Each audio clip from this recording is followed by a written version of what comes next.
Hey guys, welcome to our channel.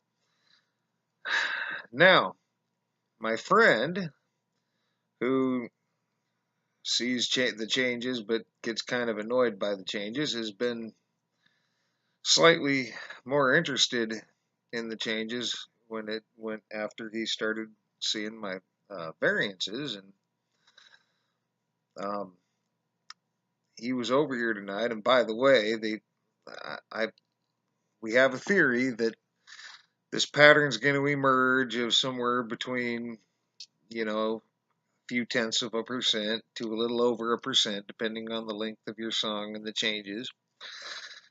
And you're going to see that pattern. And I would suspect at some point you would see it go up. And like I said, I believe that there's something to the John Titter thing.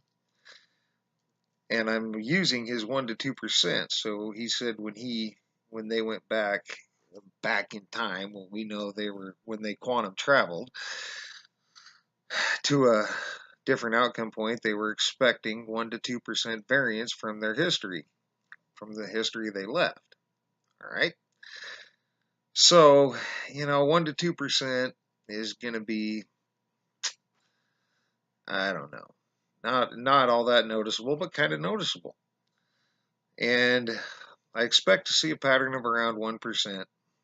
And I would expect to see, at some point, to see that go up. And again, we can use these songs. So I'm going to get into this change.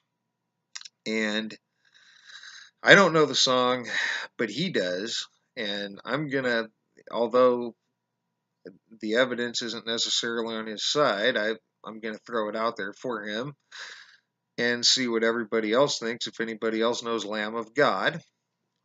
And the song Redneck. And you might want to pause the video and take your kids out because, as I recall it, these lyrics that he says changed 3 times in the song.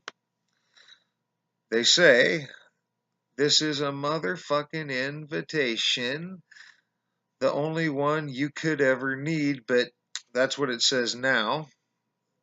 But he swears that what it should say is, "This is a motherfucking invitation, the only one you will ever need."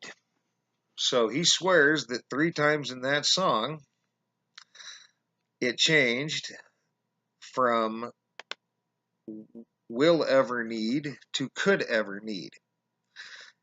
And I believe him because, again, he sees the changes. He just wasn't as interested until he started seeing the numbers, the number pattern here. So I was interested enough to throw it out. That was a 202-word song and 3 changes, 3 word, 3 change. And what you came up with was 1.4% variance on the song. But again, you've got only a 202-word song. That's a rather short song compared to some of these others. And the shorter the song, of course, if you have 3 changes in a 300-word song, it's going to be considerably less than that. So again, you got a 202-word song, and I think our other 1.2% didn't include the title, of which we are now, and it was only a 205-word song without the title.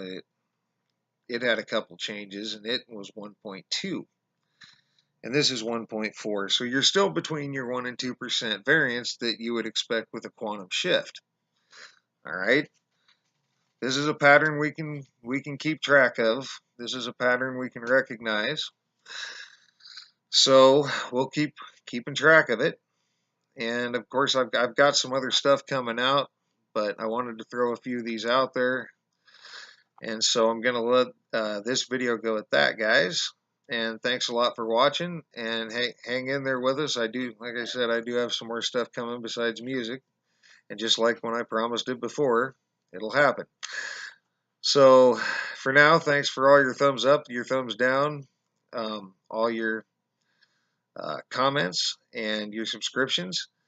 And by the way, guys, I also plan on releasing a couple of videos where I'm going to take a couple of other known Mandela effects and I'm going to calculate the variances on them. And that's all I'll be doing with them. But I will post a series of videos on that as well, on the variances of other people's known effects, and only be reporting the variances on them, not the effects themselves. So that'll be coming also. Of course, anybody could do this themselves. I'm just trying to document them here. We are trying to document them here on our channel. So thanks for now, guys. And for now, thanks for watching, and you guys have a great rest of your night.